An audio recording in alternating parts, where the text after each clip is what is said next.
So thanks, everyone. And we'll go ahead and get started. Peter's going to come up to introduce our first speaker. So welcome back to day 3 of CODEX.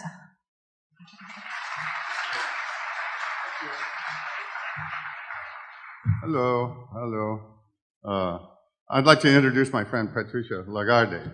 I must say that meeting her was for me a monumental event in Mexico City, in the home of oh my goodness, my mind is dropping. Marta Hellion at a fantastic dinner where we met some of Mexico's luminaries in the arts, in the company of Fernando Andarza. But anyway, Patricia has been featured in a number of individual and group exhibitions, and I'm just going to select a few because they sound so terrific. I mean, the Centro de l'Imagine, I think, the Center of the Imagination, I'm there. Museo de Arte Moderno, Museo Carraro Gil, which I've been to, which is a fantastic museum in Mexico City. Museo de Historia Natural, Museo Alvarez Bravo, the Jack Fisher Gallery here in San Francisco, Paris Photo Fair, Context Art Miami, Zona Maco, etc. So she has a wonderful exhibition record. Her publications in books and specialized magazines, Luna Cornea, Artes de Mexico, Book Art Object from the CODEX Foundation, Artists and Their Books, Books and Their Artists, and the Getty Foundation, and her photographs and books are part of really splendid, some of the great collections, the Getty collection, the Bancroft, yay, go Bears, Museo Archivo de Fotografia, and the Stanford University, of course, Stanford University. Currently, her work is represented by Patricia Conde Gallery in Mexico City, and in the United States by Jack Fisher. And without further ado, I want to bring Patricia to the platform, and Fernando Andarza, I believe, who is going to be working with her. No? Okay. Thank you. Thank you, Peter. Good morning, everybody. Thanks for being here. 11 years ago, I came to CODEX for the first time. Since then, this place has become a kind of second home, a strange island where the books as an art object flourishes and is still possible. Thanks to Susan, Peter, Dina, Inge, and all the team that works on it. There is a fine line between art and science, although we know that both at root are governed by the same principle, wonder, or asombro in Spanish, a word that leads us back to the art of emerging from the darkness, exposure to the light, to look with puzzlement, to imagine. The moon is a mystery, as are the remarks of Leibniz, the alphabet, what Marco Polo saw on his travel, gravity, the broken nose in a likeness of a Greek ephebe, the slow and persistent growth of ferns and death. The lunar archive I'm presenting today is a result of a wandering journey through those distant regions that have existed in our imagination since long before the invention of the language. A journey that I didn't start at first with direct observation, but with my fascination for a copy of the drawing of Sidereus Nuncius by Galileo, who first peered into a primitive telescope in 1669. It was he who documented a rippling border of light and shadows and proved that it wasn't a flat, perfect disk, that it had dusty seas, champs, craters, and mountain ranges. Since then, I have roamed through NASA archives All maps, books, testimonies, photographs, newspapers, and inventories in making this compilation. To establish an archive, a collector selects, discontextualizes, and proposes new constellations. In his book, To Have and to Hold, Philip Bloom tells us that every collector's item, be a matchbox or a martyr's fingernail, has a significance that transcends the object itself. It's a totem. When I set out on the path of these blue digressations, the moon became a sacred body.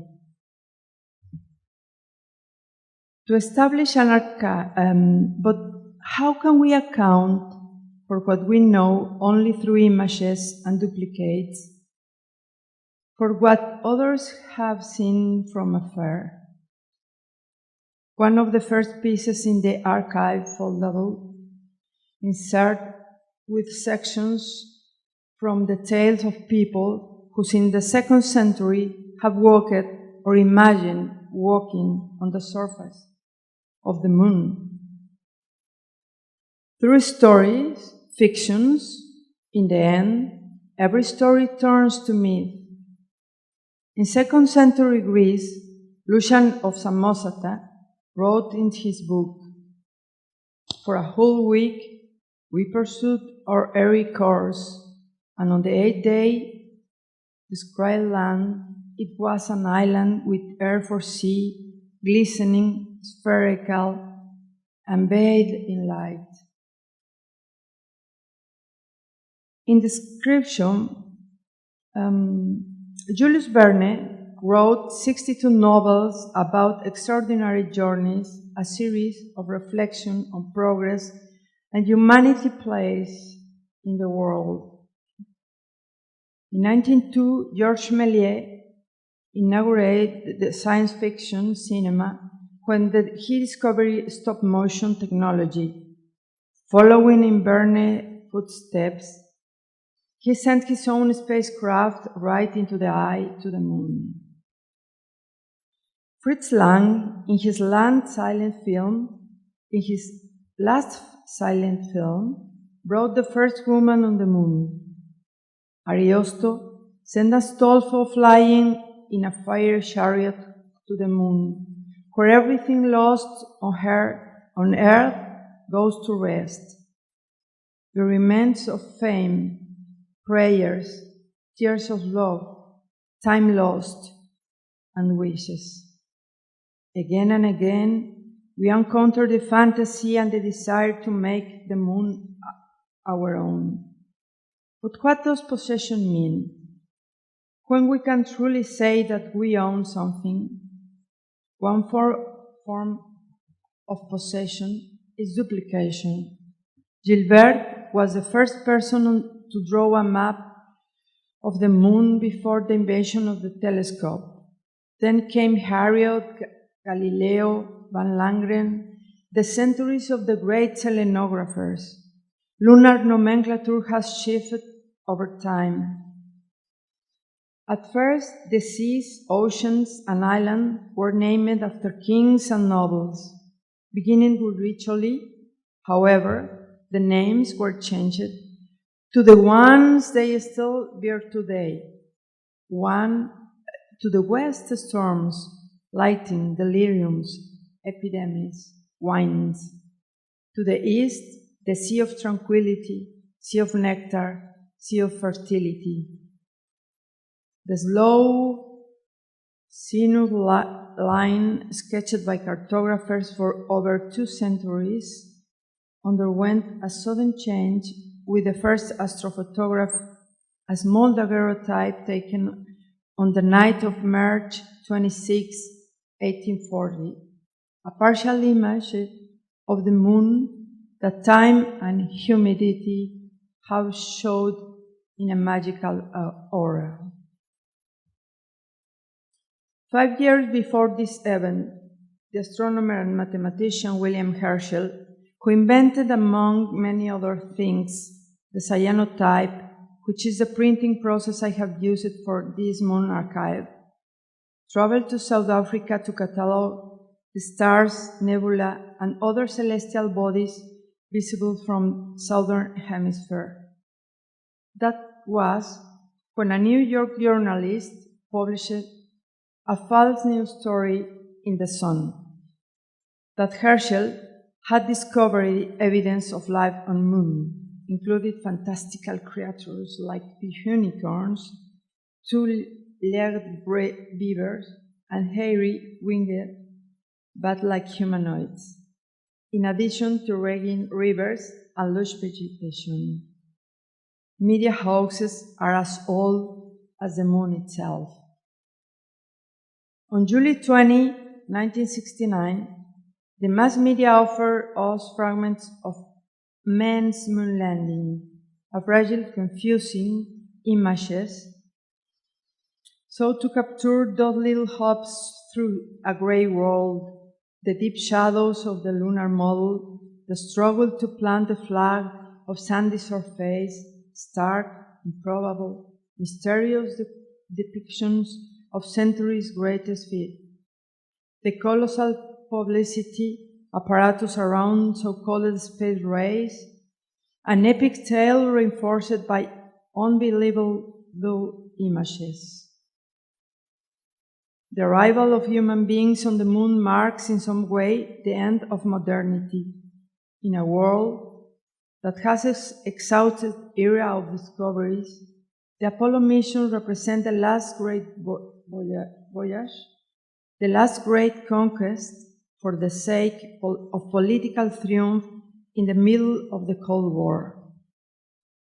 It's a shame that no extraordinary literature on the pair of the great stories of our time has yet been written with respect to this journey.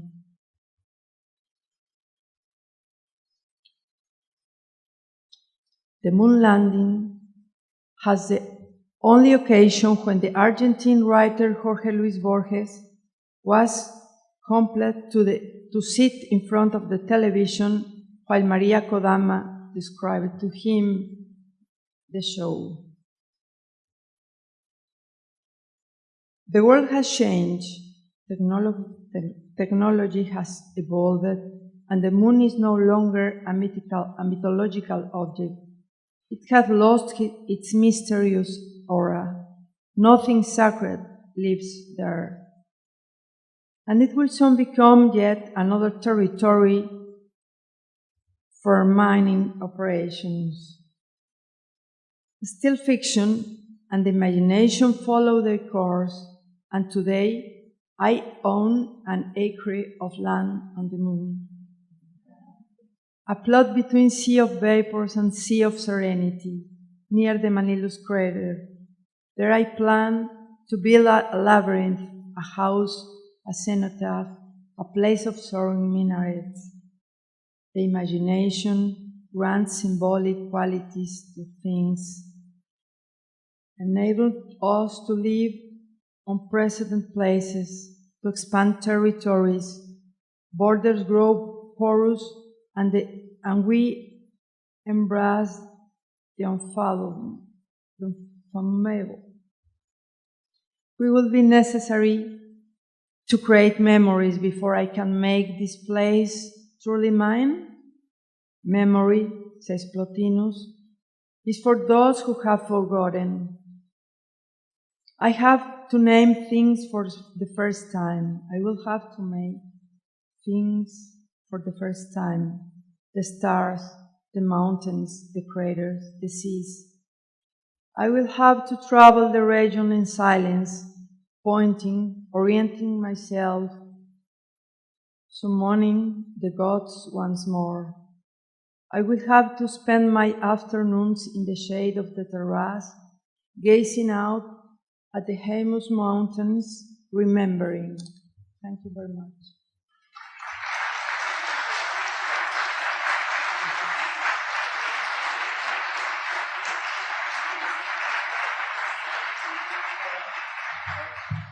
I'd like to take this opportunity, of course, to welcome my old friend Richard Wagener. Richard and I met many years ago and have followed up a long series of collaborations and back and forth between his home and mine. And so just a quick biographical note, and we'll give him the stage as much as he can give us. Richard has an undergraduate degree from the University of San Diego and has a graduate degree from the Art Center College of Design. He's been engraving wood for 40 years, and his work has been in many fine press editions. Now, this is his words, not mine, most notably with Peter Koch in Berkeley and the Book Club of California. Yay! And in 2006, Richard established his own imprint, Mixolydian Editions, and I hope someday he will tell us what the hell that means.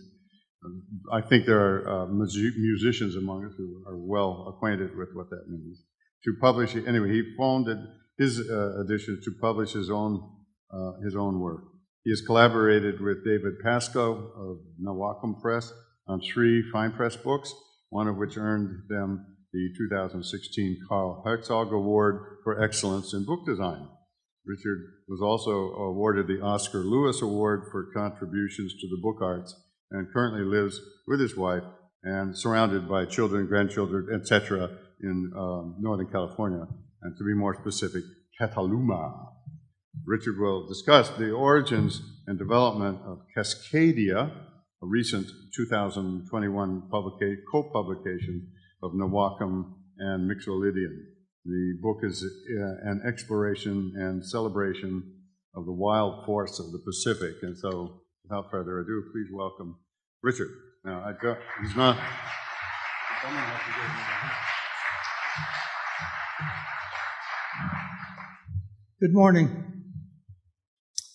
I'm here to talk, as Peter said, about a recent collaboration that resulted in a book that I have at my table at the book fair.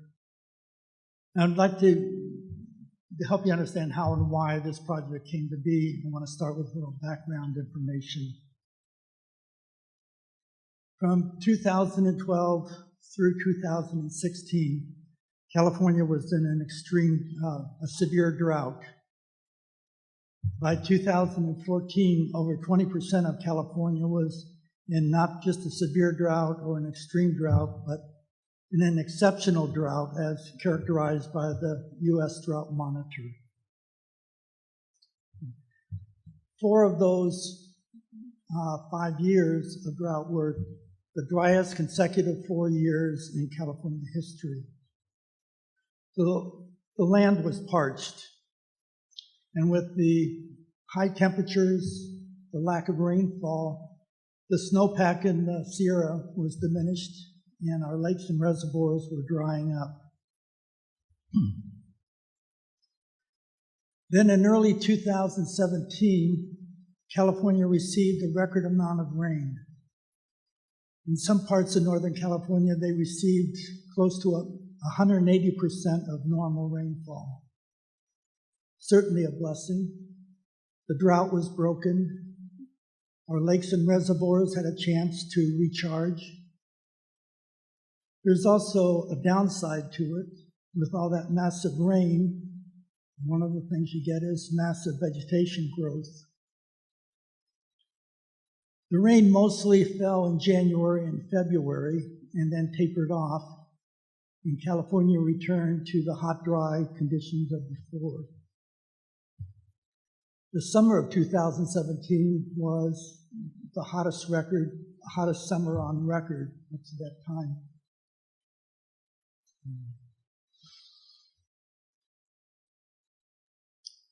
So with all this massive vegetation growth and the return to the hot, dry conditions, all that vegetation dried out and simply became fuel. Later in 2017, nearly 250,000 acres of Northern California were burned by a series of 250 fires that started in early October.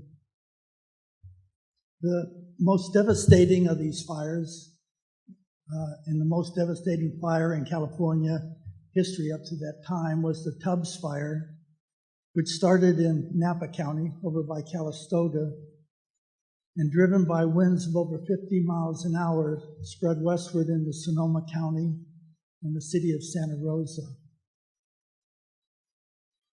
My good friend and collaborator David Pasco, like so many others, lost everything.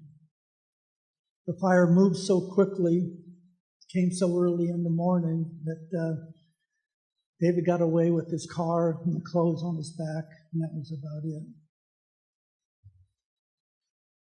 In the aftermath of this tragedy, David moved up to Washington State, close to where he had spent his youth. And after having been away for 45 years, he set about to reacquaint himself with the area, the temperate rainforest, all these tall trees that surrounded him when he was growing up. Trees that probably back then were just taken for granted. They would always be there.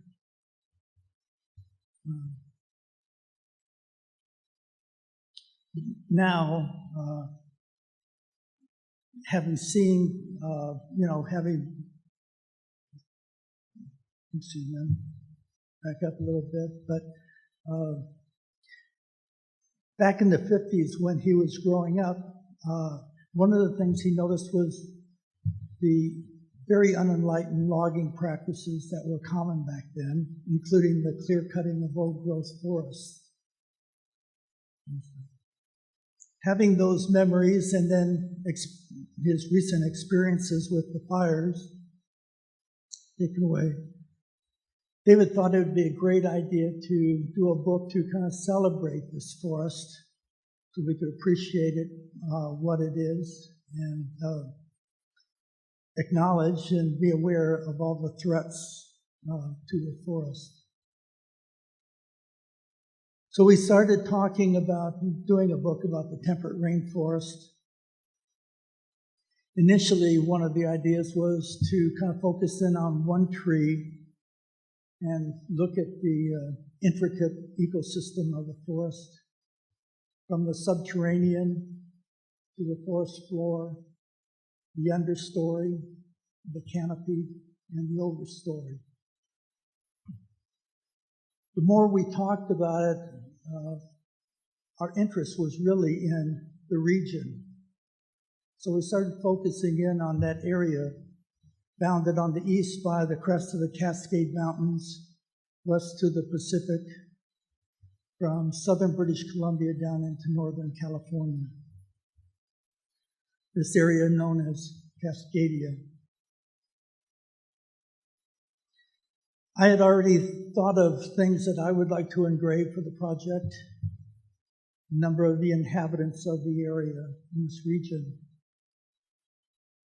So we started thinking about who we might get to write a companion piece.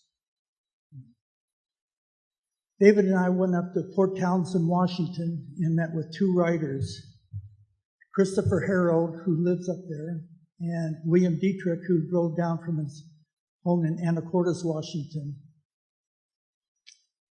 Christopher Harold writes haiku and other similar poetic forms, like haibun, which is a combination of prose and haiku.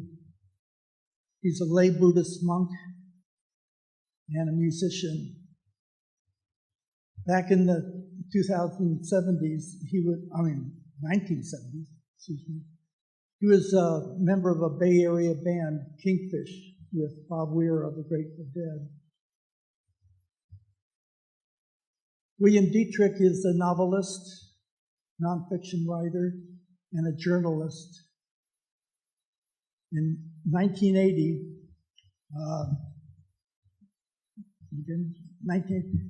when he was writing for the Vancouver, Washington Columbian, he covered the eruption of Mount St. Helens.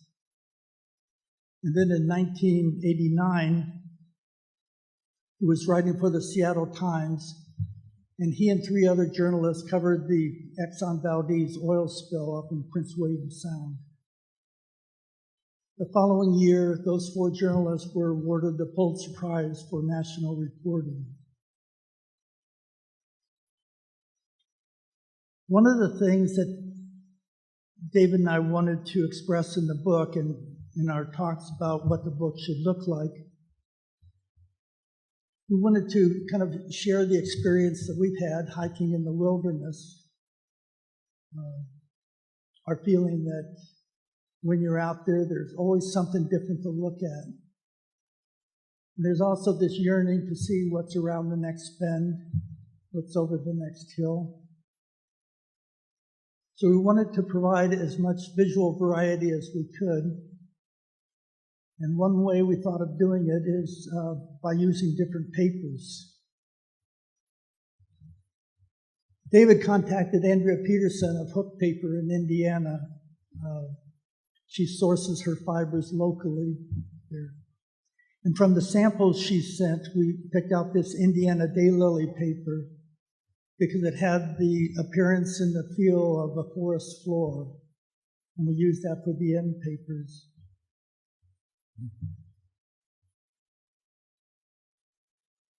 This is a Sitka spruce.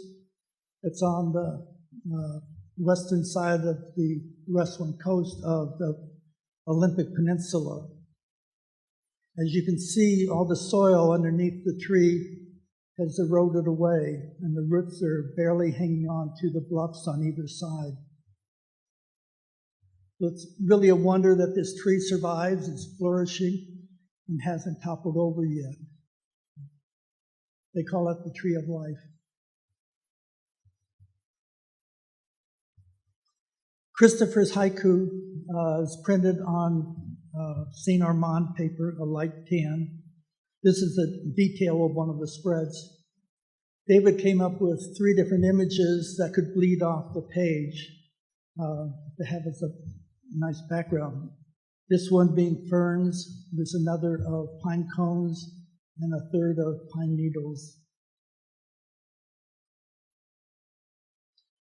I wanted the bald eagle in the book because I remember being up, we stayed on Camano Island in Washington, and that's one of the things that stood out for me is the bald eagles that we saw. And just what a magnificent bird it is. It's huge. I think the average wingspan is probably between 5.5 and 7 feet. Just a tremendous bird. This owl is printed on a light brown Bishu Toronoko paper from Japan. This pygmy owl is unique. Most pygmy owls are nocturnal, but the northern pygmy owl is diurnal, or active during the day. And it's quite a ferocious hunter of songbirds. And it's just a little guy, about 17 centimeters. And this crab derives its name from the northern coast of the Olympic Peninsula, an area of Dungeness Bay.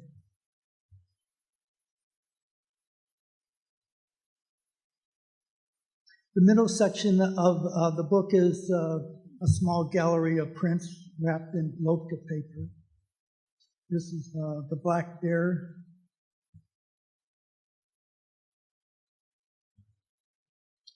The red-tailed hawk.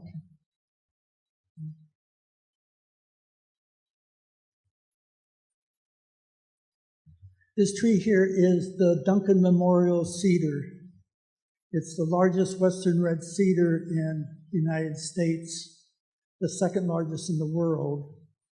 The largest one is up on Vancouver Island. They estimate this tree to be over 1,000 years old, and it's still thriving, though most of what you see there is dead.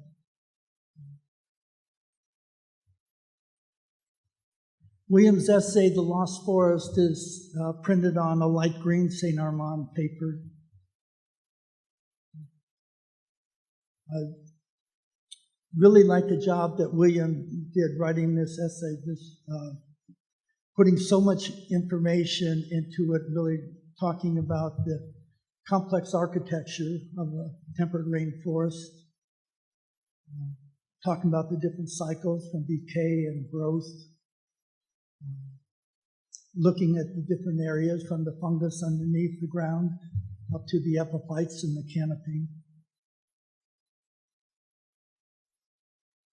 And this is a tree that David and I saw on one of our hikes there, and just spoke to me as Old Growth, which happened to be the first working title that we used.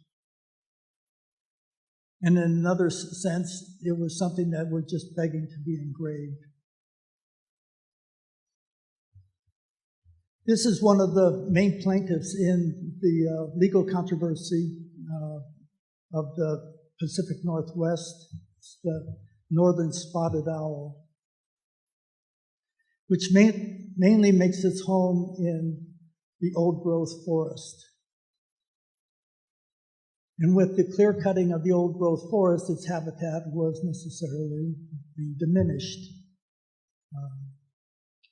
And so with the habitat being diminished, then their numbers went down to the point that the U.S. Fish and Wildlife Service listed this as an endangered species, citing specifically habitat loss as a threat.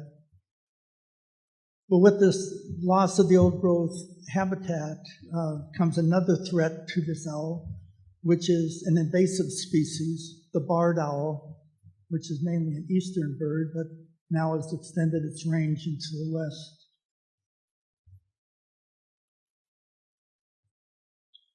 This book was published in 3 different editions: slipcase edition, a deluxe edition, and an engraver's edition.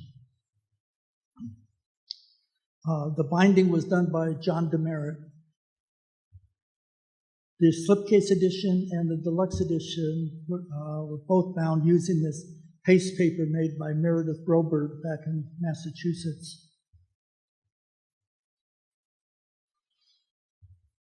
And this is the engraver's edition, which was bound in full leather.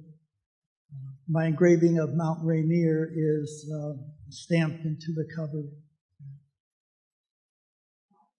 In addition to a suite of prints that comes with the engraver's edition, I did a special print just for this edition.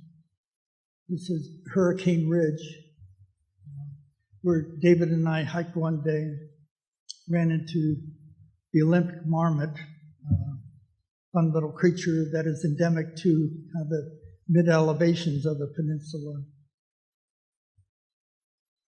And in addition to the book, all copies get this companion piece that we developed. This is the cover of it outside. Opens up and there's a small essay on timber extraction with some historic photographs showing what happened back in the old days, the clear cutting, massive tree removal.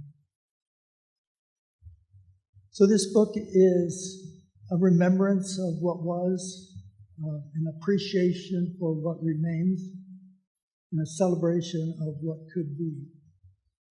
Thank you.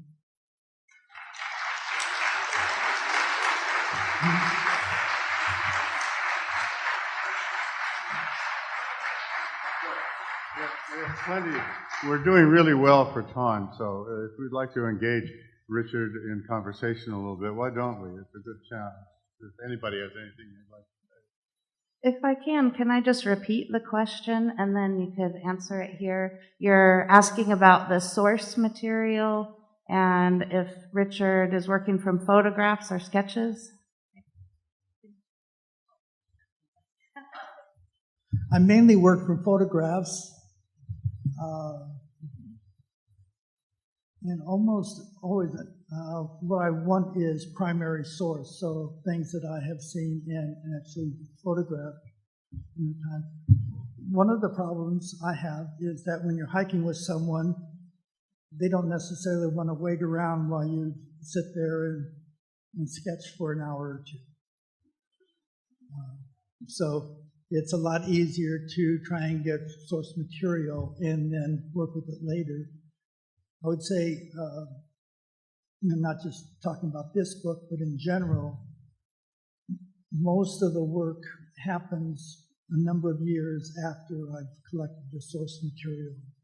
And it's just, things come back to you and you get to the point where you can't stop thinking about it and you need to do it. So, yeah, I know, but obviously,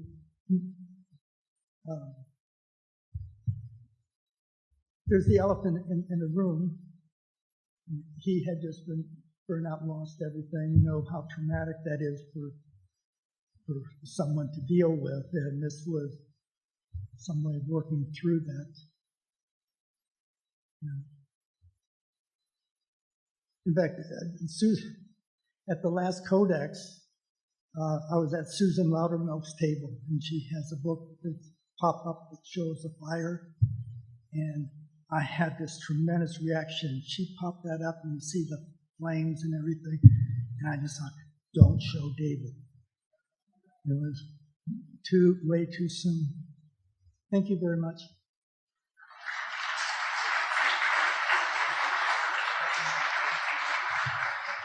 So we're introducing now Mr. Jamie Murphy, who is a printer, a publisher, educator based in Dublin, Ireland, and he operates a press, the Salvage Press, making books with a particular attention to the content, materials, and the fine printing aspects. He's the letterpress printer at the National College of Art and Design in Dublin, where his focus is on typographic research and experimentation. He collaborates with, as he says, with the word creatives from many disciplines, producing projects which are broadly of Irish interest. When we originally brought Jamie to mind to come to us is that we had recently published a portfolio of poems called Words on the Edge, and we were looking into our sort of wheeldexes, looking for printers and artist book people who have spent a lot of time and a lot of energy looking and working with poetry, and so we chose Jamie. And so just quick introduction and give him as much time. Okay, thank you, Jamie. Okay.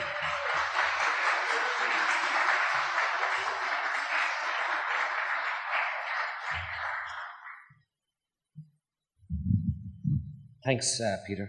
I just wanted to extend my thanks to Susan and yourself, to Dina, Inga, Amelia, the whole team here. The work that goes into this enormous event is hugely appreciated, I think, by everybody in this room. This is my 4th visit, and I can honestly say that Codex has changed my life and the life of my family. So thank you.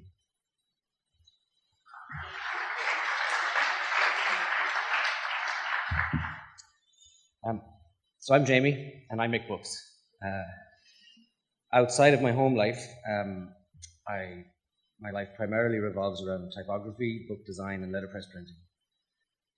I live it, I practice it, I teach it, and I try to encourage it. I don't really see myself as a publisher, but if I am, I'm a publisher by accident. In a selfish resolve to concentrate my work on letterpress printing from metal type, I quickly realized that for it to be sustainable, I needed my efforts to manifest themselves into books.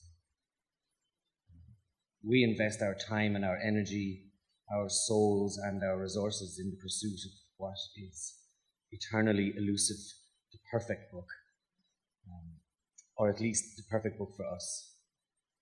So I'm going to look at a book called Town, which is still available, by the way, by talking about what is sometimes overlooked when we see a beautifully finished piece, and that's the risks that are taken along the way from the point of view of the maker. I'd like to think that a considered book means that every single element is given consideration. I guess a risk is something somewhat outside of our control.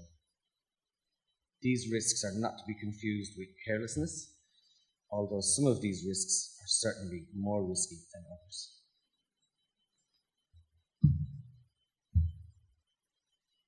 I wanted to make a book celebrating Dublin town, or more specifically about an area in the south inner city called the Liberties. This tough, hard working class area is going through great upheaval as established neighbourhoods are being infiltrated by the notorious gentrification. But who'd want to read it? And how could I make it visually interesting? The leafy campus in the centre of this image is the National College of Art and Design, where I work. I make my books in my free time, or maybe it's the other way around.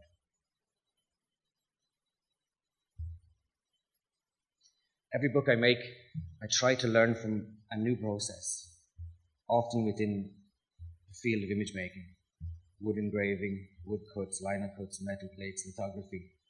I'm keen to collaborate with artists and craftspeople on the various intrinsic parts: text, image, materials, type, printing, binding, etc. I'm a collaborator at heart. I like to work with people who are better than me, who have honed their skill set to a level that I dare not try to emulate on my own. Photography was an area I hadn't considered, as I hadn't come across many books where photography had been employed in a craft context. One rule I've followed to date is a no digital printing rule. I tend to look at too many screens and work. I met my CODEX pal, Peter Lagarde, at his exhibition in London in 2017, where I was reminded of photogravure, the detailed process of taking an image from copper into paper. That in turn led me to the work of John Goodman, as well as many others, and the idea of the photograph as craft.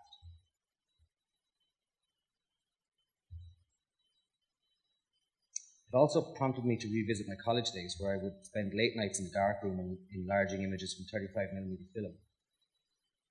My mind was drawn to a book I had admired by David Jury and Virginie Litzer, where hand-printed photos and hand-printed loose sheets linked and danced together in a way that was quite unexpected. I thought the folded photographic image had great potential in the context of a traditional bound book, a way to visually draw the viewer's attention around the corner, as one might expect from walking city streets.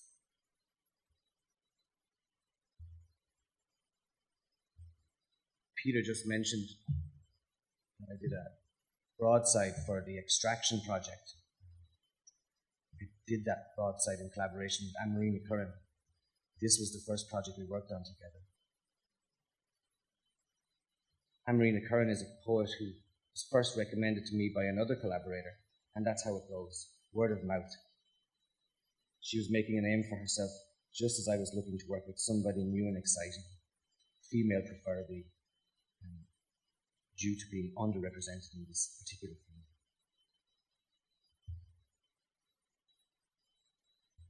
Anne-Marie is not from Dublin, but she is based in Dublin. She's actually from northwest Donegal, a hauntingly beautiful ancient landscape of rolling hills and bogs, old Irish-speaking Ireland. Sometimes it's best to see a place from the outside, rather than the familiarity of the inside.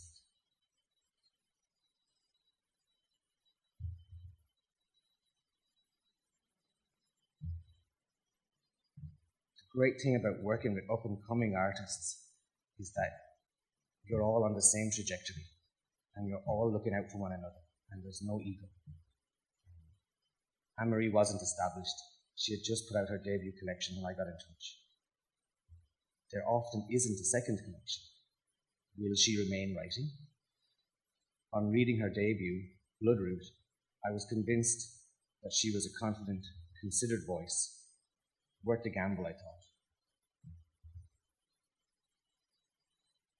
Her work is rooted in mythology, and I worried if she might bring too much nostalgia, too much twee, which wasn't the tone I was looking for. but I was happy to roll the dice. Artists deserve their creative freedom when it comes to projects like this.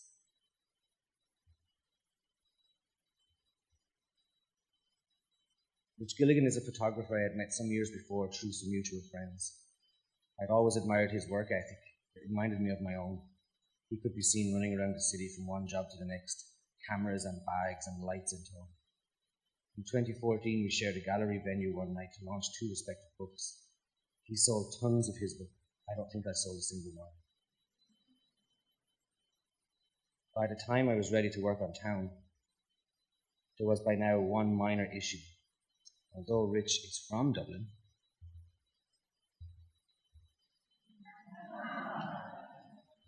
he had emigrated. He was now based in upstate New York, well, New York City first and then upstate New York, where he was mostly shooting fashion and lifestyle work. But I also knew that he had a great love for manual photography. This piece has been hanging in my downstairs toilet for years. A screen print of an image he took at an underground skate park somewhere in the US Midwest. I liked the rawness of this image. It felt right for this project.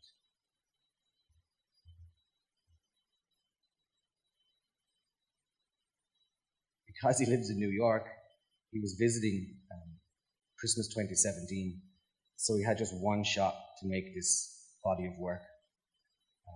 We talked about different areas worth exploring and about an adventurous walking route. We didn't talk about content, about subjects or compositions. We left that to chance. He also had just 20 rolls of film from which to capture the whole edit. At this point, we had decided on using 8 to 10 images for the book.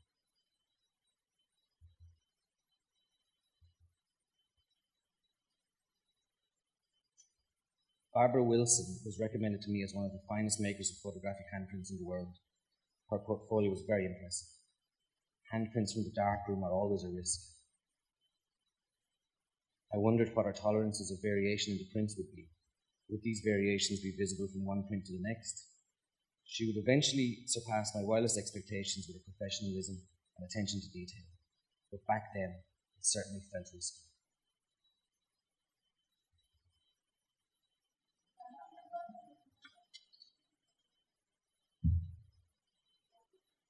Barb is in London city centre. This meant that I wouldn't get to meet her before we worked together, which wasn't ideal. For a book about a small city in Ireland, this was turning into a bit of an international affair. This was a trend that would continue. How would the Ilford photo paper act over time? How much bulk would it add to the text block? What headaches would it present for the binder? I liked the contrast between its silky smooth matte finish and the soft, slightly rough texture of handmade paper. But was there a trusted, archival way to adhere them?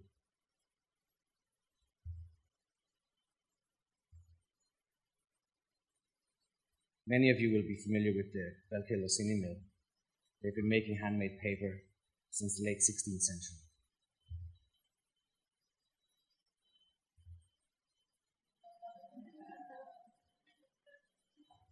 They're based in the mountains of northeast Czech Republic. The sample books I had asked for took 4 weeks to arrive, which felt a bit precarious. The distance between my collaborators was starting to concern me. My previous experience with watermarks and paper consistency in handmade paper wasn't the most reassuring. The only handmade paper I commissioned prior to this was by the then Griffin Mill in the west of Ireland. Utterly beautiful paper, but the watermark they made for me was very crude, and the paper would often be heavier on one side, making for a troubled relationship between it and the type. I trusted the good people of Belke-Losini to do a better job.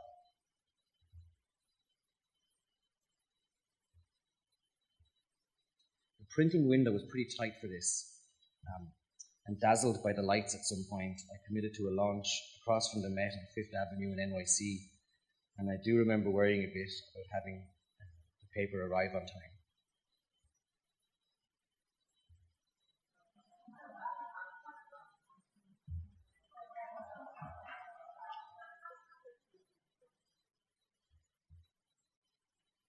Craig Jensen is a bookbinder I first met at Codex in 2015, and we hit it off straight away. You see I've crossed out, he can hold his liquor.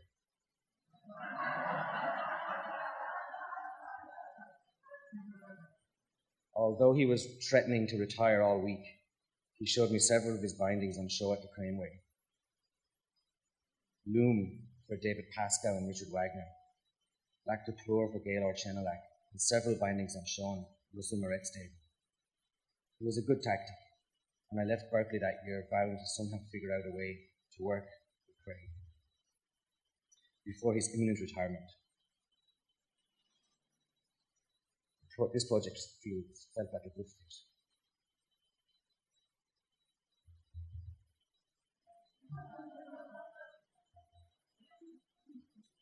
Craig is based in Texas, and so I couldn't visit at the drop of a hat, as I had been able to do with my usual Dublin-based binder, Tom Duffy. I did a quick Google for San Marcos, the town where Craig is based. I liked this cowboy statue, so I threw the slide in.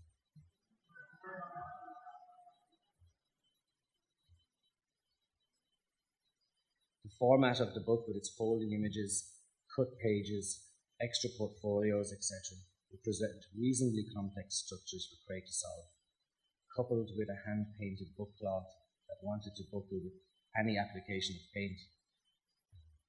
I was dead keen on painting 80 yards of book cloth to bring a certain grungy aesthetic to the covers of the numbered edition and the boxes of the leather-bound numbered edition. The book would continue to gather some air miles. Shipping from Dublin to Texas was expensive. I ran the gauntlet of couriers crushing or dropping boxes or losing them altogether. We've all heard the horror stories, and the idea of shipping them all home again was a little nauseating. Luckily, Craig was happy to help me distribute the books here.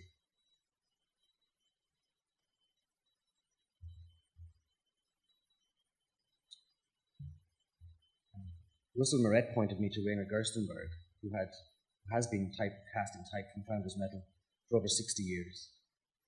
I had up until now printed all my books in handset Caslon type, monotype cast for me at Whitman Press, who were an early influencer on me, and distributed by me into my cases. About 70 kilos of Frutiger's Meridian was ordered. This was not an inexpensive risk.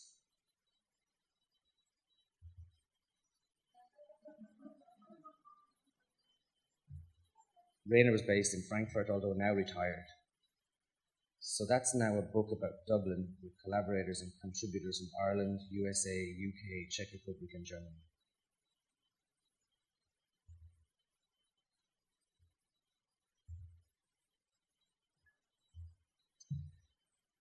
The type had to be ground from a German printing height of 23.56 millimeters to my printing height of 23.3 millimeters, or as it's more commonly referred to here, as 0.918. A prospectus allowed me to test the new type. Unfortunately, the type was not perfectly level as a result of the grinding, and I would end up making certain characters ready by sticking little pieces of sellotape underneath. It also seemed like a few of the matrices might have been worn. Certain characters were printing heavy. I would transplant and transport Irish language accents with a hacksaw and a file. I went back and forth with Rainer for a while. Language was a barrier. One of the minor risks, I had to learn to adapt to Dido type sizes, their system of measurement being about 1/14 larger than what I was used to. This had a knock-on effect on early page designs.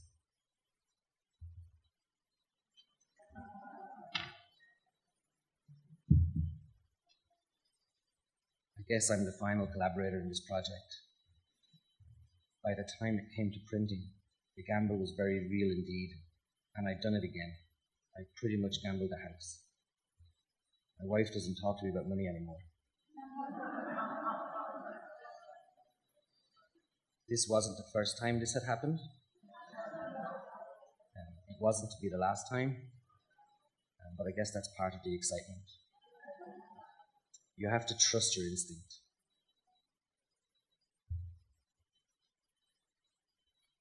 From a design perspective, I was excited and encouraged to progress risk with a pre-planned layout, worrying only about balance and pace,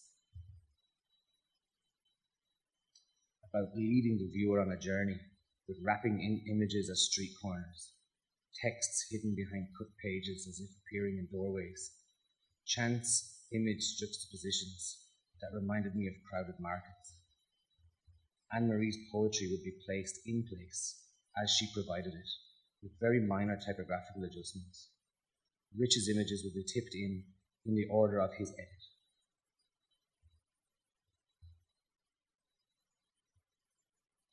At some point, it all had to come together. So here's some images of the final piece, over which I'm going to read the text from the prospectus. Dublin City, referred to as town by locals, is a landscape premised upon a complex history of siege, captivity, and desire. In the Irish language, the city takes its meaning from the words dark pools. In this suite of poems, Anne-Marie Kern honours the pulse and flow of a population which, despite an increasingly globalised atmosphere, and within the context of an EU border, continues to bear forth the shadows and unique shadow light of Dublin's past. Designed, typeset, and letterpress printed by me at Distillers Press in NCAD. The type is Adrian Frutiger's Meridian, printed here in 14 and 24 point. Rich Gilligan's photographs were captured in Dublin City over the last days of 2017. They have been enlarged by hand from 35mm negatives onto resin-coated Ilford paper by Barbara Wilson at her darkroom in London. The watermarked 200 GSM handmade paper was commissioned for this book by the Velke-Loseni Mill in the Czech Republic. Printed in an edition of 80 copies, the bindings were executed by Craig Jensen, assisted closely by Mark Hammonds. Book Lab 2, San Marcos, Texas. Copies 1 to 50 are bound in painted cloth over boards, housed in a cloth slipcase. Similarly bound, copies 1 to 4 are intended for collaborators. Copies lettered A to Z are bound in full Adam Todd gold and are each housed, accompanied by a portfolio containing 8 additional photographic prints in a painted cloth-covered Solander box.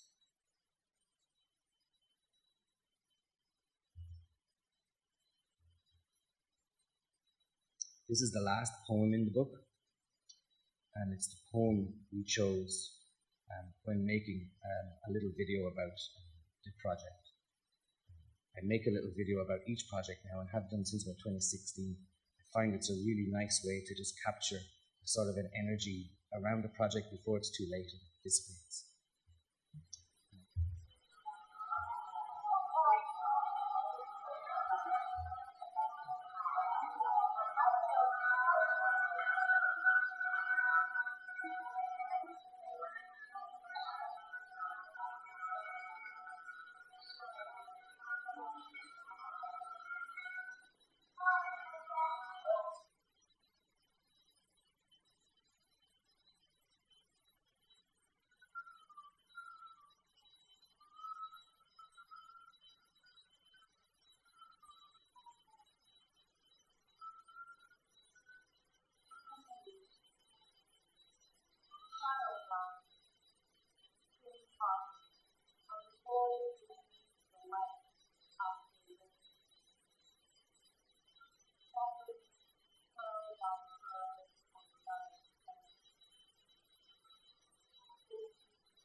I'm just going to repeat that quickly.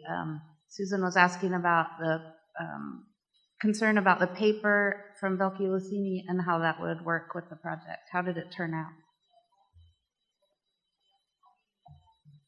And binding all the different sheets of papers and materials in the book. So it turns out that if you're making handmade paper since the 16th century, you know what you're doing. And it was super consistent, and there was no variations in quality whatsoever through about 3,500 sheets. It didn't even need to be printed damp. The folding photographic images caused a certain amount of swelling in the text block, which was resolved by Craig by building up layers section by section as he went through the binding. Does that answer your question?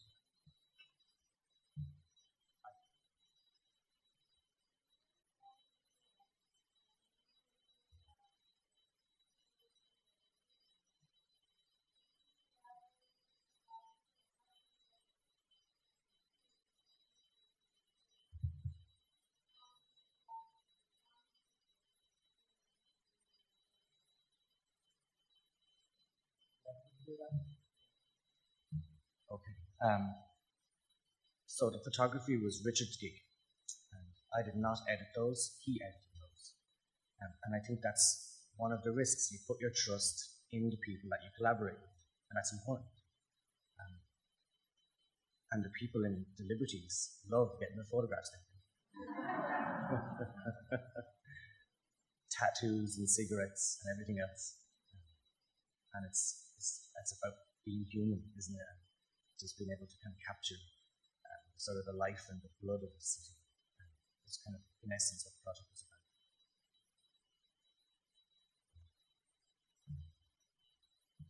Okay. Thank you.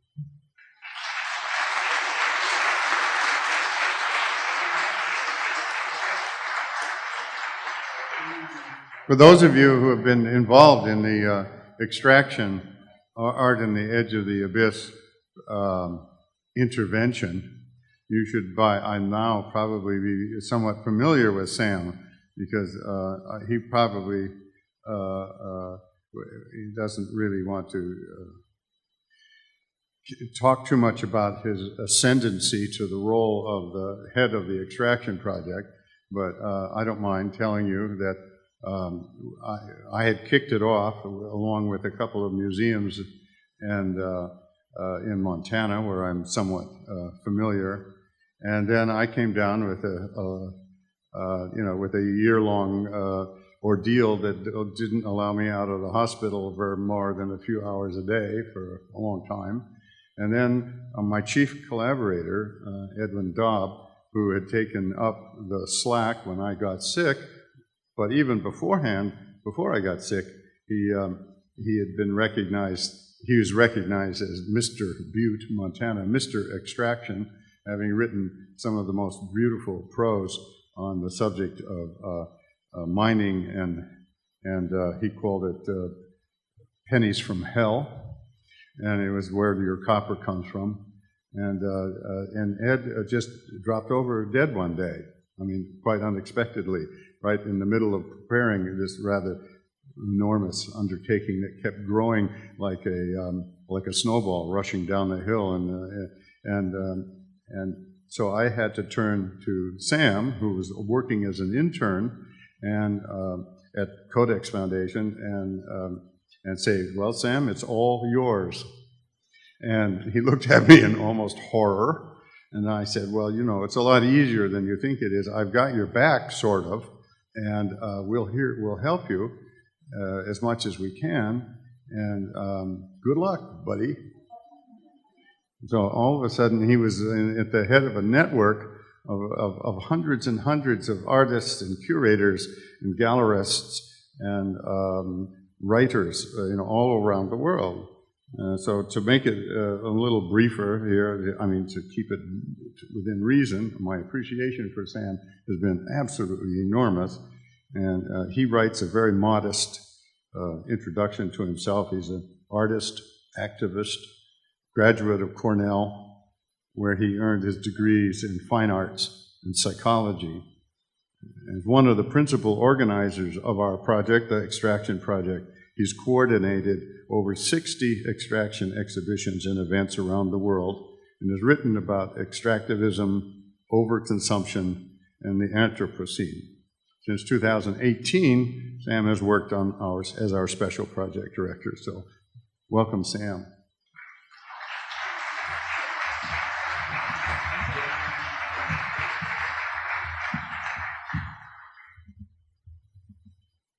Well, thank you so much for having me. I want to thank Dina and Inge and everyone who helped put this symposium together. Peter and Susan, of course, as well. And thanks to all of you for being here. I'm grateful for this opportunity to tell you a little bit about the Extraction Project and how it has developed over the last few years, and also a little bit about what's coming up in the future. In 2018, the CODEX Foundation decided to take on a special project called Extraction, Art on the Edge of the Abyss. The project was founded by our CODEX Executive Director, Peter Koch, and environmental journalist and writer Edwin Dobb, who passed away sadly in 2019, and in whose memory the project has been dedicated. Extraction was envisioned as a global artist's response to the present environmental planetary crisis, encompassing every aspect of the ecological toll wrought by humanity's reckless disregard for the complex systems that sustain life on this planet. At the center of it all is the idea that our biggest environmental problems like climate change, air and water pollution, plastic pollution, declining biodiversity and habitat destruction are all merely symptoms of a deeper sickness in our culture. We've built a society that is by and large incapable of conceptualizing of the natural world as anything more than resources to be plundered without reservation. We've grown rich by taking more than we need in ways that are more destructive than necessary. We've stolen from the future. We know that our planet's most recent bout of climate change was caused by the burning of billions of tons of hydrocarbons taken from places like this, the Athabasca tar sands in Alberta, Canada. But sadly, our problems go much deeper than global warming. Nonetheless, the belief that the crisis can be reduced to the number of parts per million of carbon dioxide in the atmosphere has led policymakers to draw some, I think, pretty strange conclusions. Take electric vehicles, for instance. We seem to think it is perfectly normal and ethically sound to build a transportation infrastructure that essentially mandates each person to sort of toot around in a 2-ton tin can with wheels, just as long as that tin can is fueled by batteries made from lithium and cobalt gouged out of gaping holes in the ground, rather than, say, petroleum plundered from gaping holes in the ground. But swapping out one kind of booty for another hardly seems like a solution. In short, the Extraction Project is about addressing the problem at its source, which is our culture.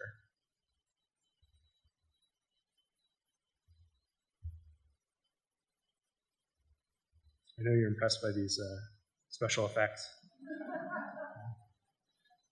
So in the name of raising a ruckus, we invited galleries, museums, libraries, and public and private art spaces throughout the American West, and then the nation as a whole, and eventually the world, to program individual and group exhibitions, book arts gatherings, performances, symposia, and related activities, all with the defining theme of extraction, and held during the same period, spring through fall of 2021. To date, there have been something like 65 exhibitions, with shows, performances, and installations in 20 US states and 4 countries. The project might be thought of as one single dispersed mega exhibition, or a constellation of exhibitions that are all in dialogue with one another.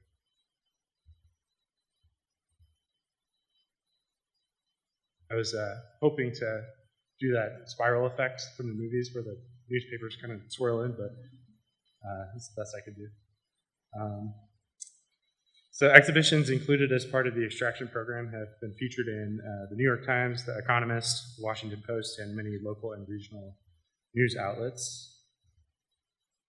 In 2019, we published Words on the Edge, a portfolio of fine-printed broadsides that paired 26 of the most talented letterpress printers, most of them CODEX exhibitors, with an equal number of authors, poets, and prominent voices in the environmental movement. So each printer-poet pair collaborated to produce an edition of broadsides, assembled and published together to raise funds for the project. Highlights of the portfolio include a work by the first Native American poet laureate, as well as other Pulitzer Prize and MacArthur Award-winning poets. Also, Jamie had one, as he mentioned, in the portfolio as well, and also Richard Wagener had a collaboration with Ed Dobb, which you can see here. The portfolio has also been exhibited at the Richard F. Brush Gallery at St. Lawrence University and the New Mexico History Museum, which recently held a reading of the collection by Santa Fe's current and former Poets Laureate. And you can see it at table 103 at the fair. I think that's right, 103. So portfolio sales allowed us to raise enough funds to produce a second publication, the Extraction Magazine Catalog and Exhibition Guide. Inspired in part by the Whole Earth Catalog, the magazine was distributed in advance of the planned 2021 exhibition program to document and build momentum for the project by spreading the word. Since our priority was to get them out into the world as quickly as possible, we wanted to give them away for free to all participating extraction venues. In the end, we printed 5,000 catalogs and donated about 4,000 of them to participating galleries and museums. And they're also available at the fair. You can find them at the merch table. So the book includes plenty of visual art, obviously, but also poetry, project statements, critical essays, musical scores, and a multitude of other content. So now we get into the 2021 exhibitions. There are so many that I wish I had time to talk about, but in the interest of time, I thought it made sense to first draw your attention to some of the book arts exhibitions that were included as part of the extraction program. First, the Minnesota Center for Book Arts put on an exhibition called Solastalgia, Book Arts in the Climate Crisis, curated by Tori Aaron, which addressed the psychological toll of climate change. As Bill Fox mentioned yesterday, solastalgia is the pain that is caused by recognition that the place where one resides and that one loves is under immediate assault, or the lived experience of environmental change in the form of homesickness one gets when one is still at home. Next, the San Francisco Public Library and the San Francisco Center for the Book jointly hosted a juried exhibition called Reclamation, Artist Books on the Environment, curated by Betty Bright and Jeff Thomas, to inspire and educate viewers to reflect on climate change and its impacts locally, nationally, and internationally. These photos are from the San Francisco Public Library show. This past July, Peter and I were asked to talk about extraction at the Missoula Art Museum, which was one of the first museums to join the project. They put on no less than 4 simultaneous extraction exhibitions, which was, for me, a major highlight of the entire ruckus. I was fortunate to be able to turn this event into like a launch pad for my own extraction tour, and I got to spend about 2 weeks on the road, traveling over 7,000 miles and attending nearly 20 exhibitions in 6 states. So I might kind of flip through the next few slides a little bit quickly because I want to get to the new stuff that's happening. This is on the left, the Holter Museum in Helena, and the Hockaday Museum on the right here in Kalispell. And this features some photographs by Ian Van Coller. I saw his book there yesterday. It's quite large, so you can't miss it. And then on the bottom left here is North Bay Letterpress Arts. And next to that, Sebastopol Center for the Arts had an exhibition as well. And there was even a augmented reality self-guided walking tour at the Albany Bowl landfill. So I doubt many people have been to an exhibition at an industrial landfill before, but it was one of my personal favorites.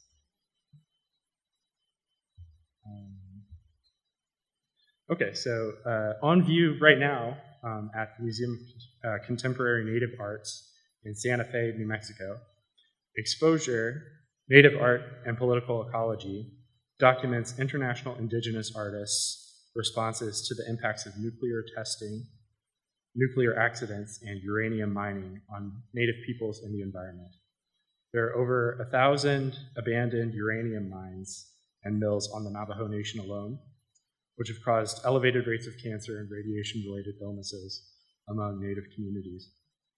This traveling exhibition and catalog give artists a voice to address the long-term effects of these man-made disasters on indigenous communities in the United States and around the world. Also, this summer, for the second year in a row, the Groundwork Gallery in King's Lynn in the UK will be hosting an extraction artist residency program. The theme for 2022 is Extraction 2, Loss and Restoration, with residencies and displays lasting from July through September. The Brand Library and Art Center in Glendale, California, currently has an extraction show up called Mapping the Sublime, Reframing Landscape in the 21st Century, which runs until mid-June. The reception will be on April 23rd.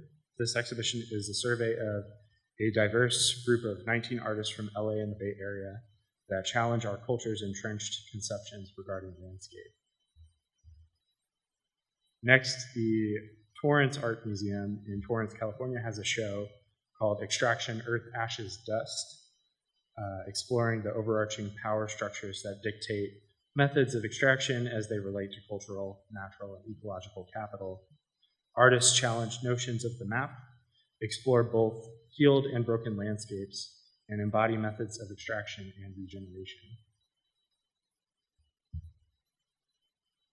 The next iteration of the traveling group show, Climate Conversations, is now on view at the Nurture Nature Center in Easton, Pennsylvania. Climate Conversations addresses a diverse range of topics related to the climate crisis, including refugees, species extinction, water pollution, sea level rise, overconsumption, erosion, river ecology, and environmental myths. Finally, later this month, the Extraction Project will be participating in Eco Art, a one-day symposium presented by Photo Alliance and the San Francisco Art Institute, featuring artists, activists, and arts programs focused on environmental issues. This free event will take place at the SFAI campus and will bring together a range of artists presenting decades of work focused on many of the critical issues facing our planet today. The Eco Art Symposium is intended to be an engaging, interactive program aimed at encouraging conversations and agency among our creative and scientific communities. So that's all I have for you. Our website is extractionart.org. Please sign up for the newsletter. Someday soon you'll be able to see the project archive at the Nevada Museum of Art, Center for Art and Environment. If you have any questions for me, you can find me later at the fair, and I'll be happy to talk to you. Also, we're really close to running out of funding, so if you want to give me your money, I'd be super grateful for that as well. And you can donate to the project through the CODEX Foundation, which is our fiscal sponsor. Thank you so much for listening.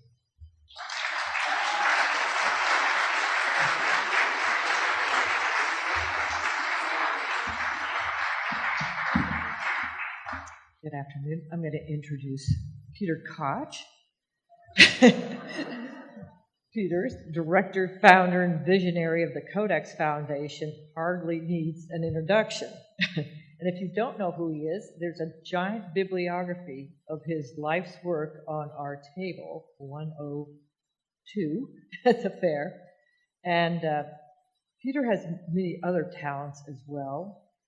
He's a publisher, writer, typographer, book designer, artist, but when he refers to himself, it's Peter Koch, printer.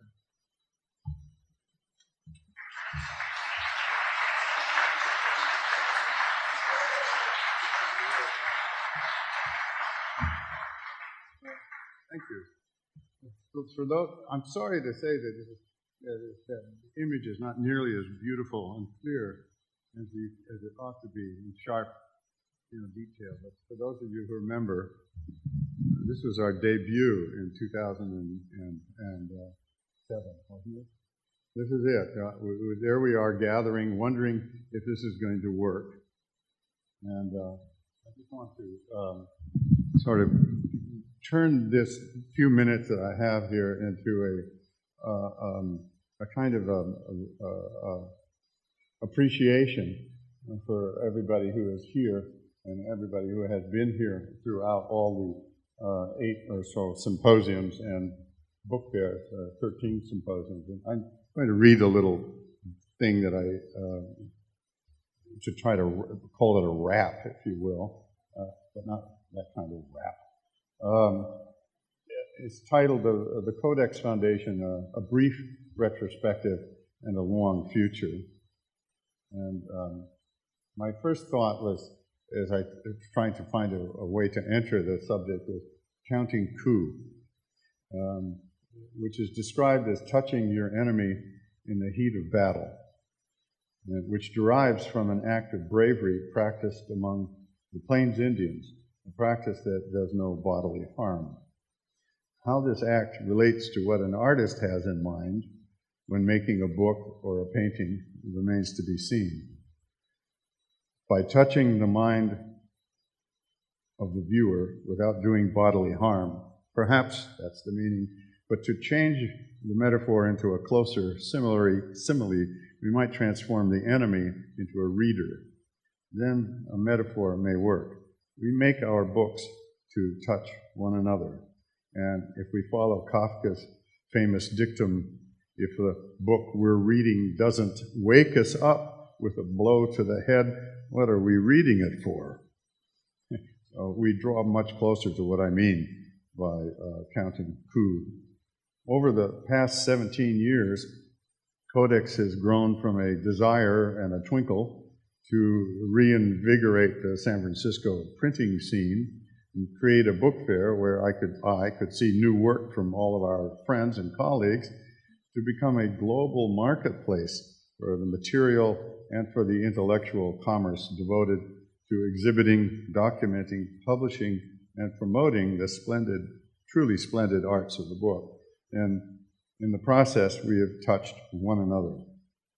We found our niche, if you wish to call it that, by engaging a sophisticated and artistically inclined sort of scholarly and bibliophilic audience, distinguished by their respect for the artists, artisans, poets, and writers, to create these singularly illuminating things we call high concept, high craft works of art. Codex inhabits a unique perch in what is in effect the bibliosphere, the great library of the world, and serves the bibliosphere by supporting a deeper and more muscular context of aesthetics, a philosophy of art, of poetry, and of craft that transforms as it grows and it engages us as humans. By paying attention to the book as a potentially luminous material and a demanding practice, we perfect our insight and prove our dedication to the art. What sustains us in our work and the deeply spiritual nature of our calling out the beauty that still must fight for a place in this world of clamorous and constant catastrophe. We have all, everyone here, everyone in our room and in our audience plays a vital part in the success of Codex. Without you all, printers, bookbinders, paper makers, booksellers, scholars, curators, collectors, artists, readers, and writers, how could this have happened? So today I want to give you some account of what we have accomplished over the time that I've been here. This again is a picture of that first fair and at the Poly Ballroom in Berkeley on the campus. Here's another image of that wonderful event. And here's our dear departed friend Marie Dern at her table in 2007. So now to sort of reach out and touch you and kind of give you an idea of what we've done here, in our tiny little organization with a huge supporting cast. Exhibitors and documentation and essays. So in that field, we produced Book Art Object 1, documenting Codex 2007, the first biennial book fair and symposium. The book is edited and designed by David Jury, wonderfully so. It is 448 pages with 735 color images and 101 exhibitors documented. A few years later, Book Art Object 2, Exhibitors Catalog and Essays documenting the third biennial Codex Book Fair and Symposium, co-edited by David Jury and myself, and once again, beautifully designed by David. 524 pages, 1,133 color images, 137 exhibitors documented, totaling these two volumes, 972 pages, 1,868 photographs, 32 essays and articles commissioned, and over 435 books documented and photographed. Okay, that was just for starters. We now move to the exhibition catalog section. Materia, I think I got this out of order, by the way, so this should come later, but here we are. Materia alia lumina, contemporary artists' books from the Codex International Book Fair. This is a Codex/Stanford/Boston Athenaeum/Klingspor Museum collaboration, and chiefly done, the catalog itself was published by Codex and Stanford, and Stanford's involvement was key because the exhibition is entirely curated out of its collection. The book was edited by Paul Van Capelleveen, who couldn't join us, I'm so sorry, from The Hague, and designed by Huub Schipper.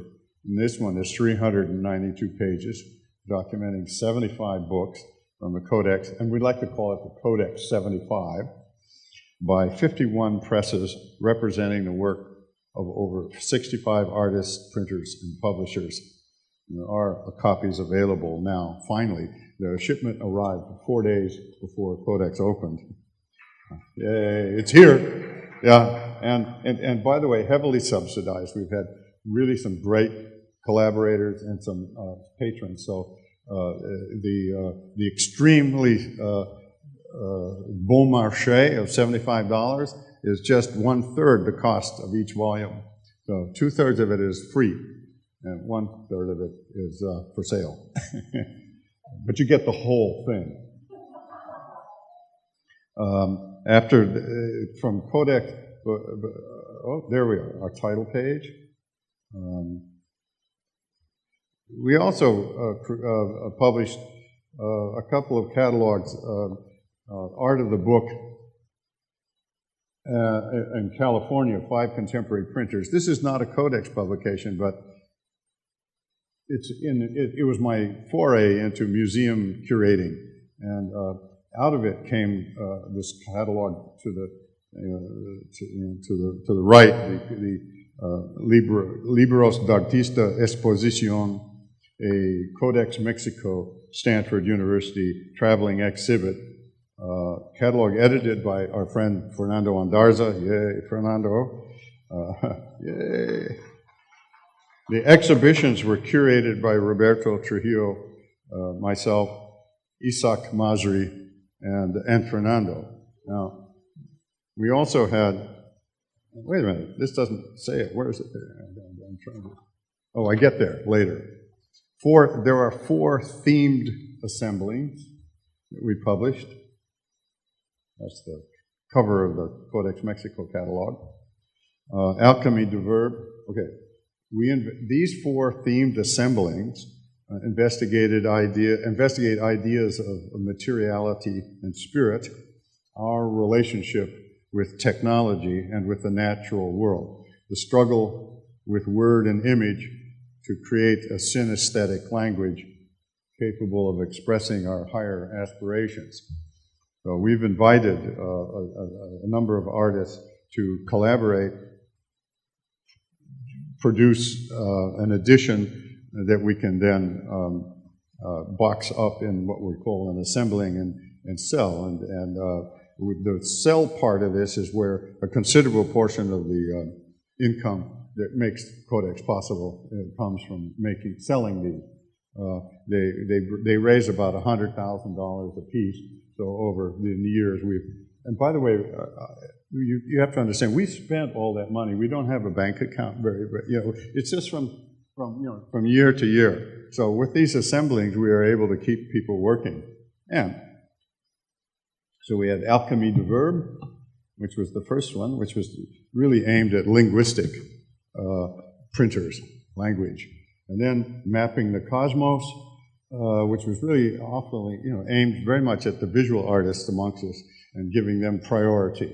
And then after the second one, we canned The Words on the Edge because it segued nicely into the extraction project, and we invited some 26 printers and 26 artists and 26 poets, to collaborate on Words on the Edge portfolio. And then finally, but at least now, more up to date, we have Materialia Lumina, a newest assembling, which is just being offered for sale today for the first time, or yesterday, and it can be seen at the Codex table. In addition to that, we've done 3 volumes of the Codex Papers, edited by Gerald Cloud, which include 41 illustrated articles so far, and essays by top writers, artists, scholars, and curators in the field. In addition to that, we have produced 17 Codex monographs, most of them printed on the Heidelberg cylinder press, and illustrated by the authors. And we are, like I say, we're up to 17 now. Award-winning design, by the way, for the covers. They were quite, the graphic design community liked these covers.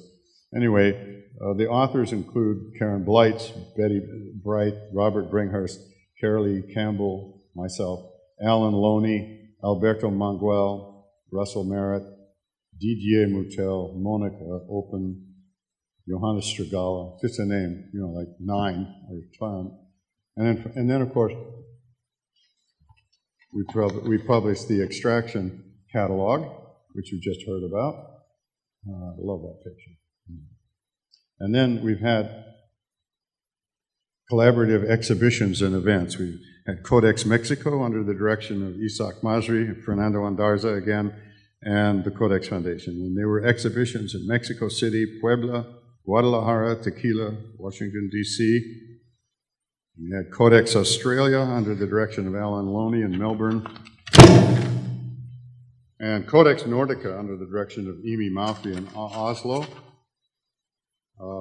And our new production, Materialia Lumina, Contemporary Artist Books from the Codex International Book Fair at Stanford today, and moving to Boston Athenaeum, and has been shown in the Klingspor.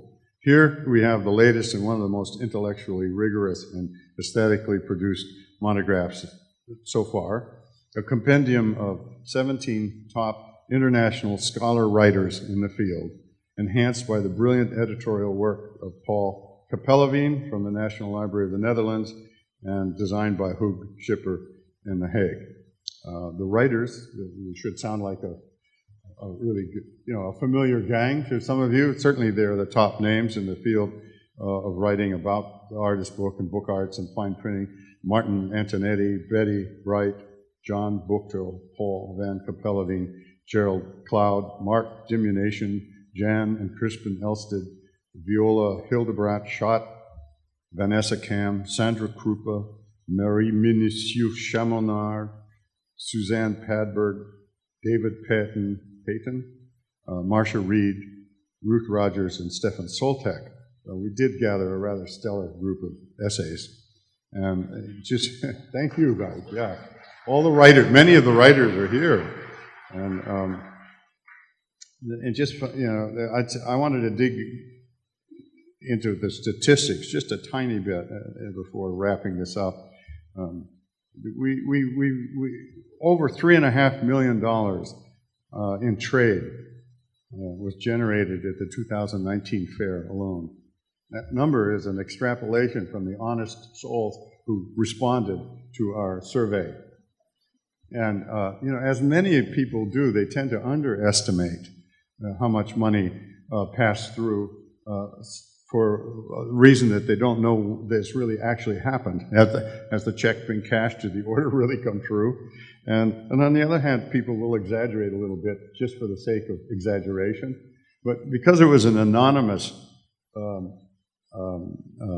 survey, you didn't get any glory for overshoot.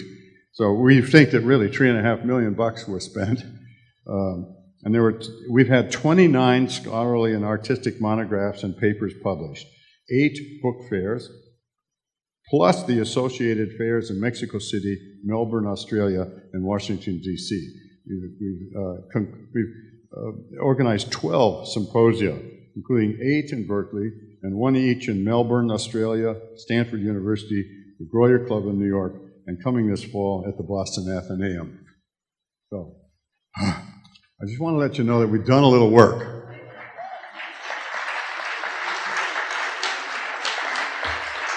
Yeah. And I think we have a tiny little future ahead of us, as far as I can see, anyway. As artists, we create and we make and inform the future. That's the role of the artist, I think. And first by imagining it, the future, and in this way we resemble the mythical creators of the world who sometimes express themselves in language like, "In the beginning was the Word." We might, for the sake of argument, enlarge this endlessly interesting proposition and embrace an even broader perspective. We might say, in the beginning was being's impulse to know itself. In one older language, God was described as creating mankind in order to know himself. An endless process, no doubt, but only if God doesn't commit suicide. It's by imagining the road ahead that a journey gains direction. And we create our future, the future, by aiming our self-creation and understanding down that road.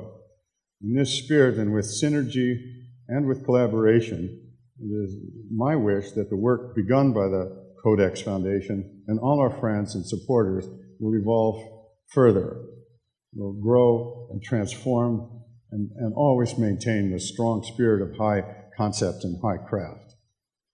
I think our ideas are paramount. Our support and participation in the creation of the remarkably successful extraction intervention, inspiring, creating exhibitions, artworks, books, poetry, broadsides, indicates a direction that we at CODEX should pursue further and forge even deeper connections between our arts and our visionary skills with a commitment to the beauty and to beauty's power to affect the way we behave. And this is kind of the core of my personal belief, and I think I'm shared by just about everybody in this room, that without beauty and without the power that beauty gives us and gives the message that we have to say, nothing moves. So, with Materialia Lumina, the exhibition and the catalog, we have begun to excavate a deeper investigation into the spiritual nature of our callings and crafts.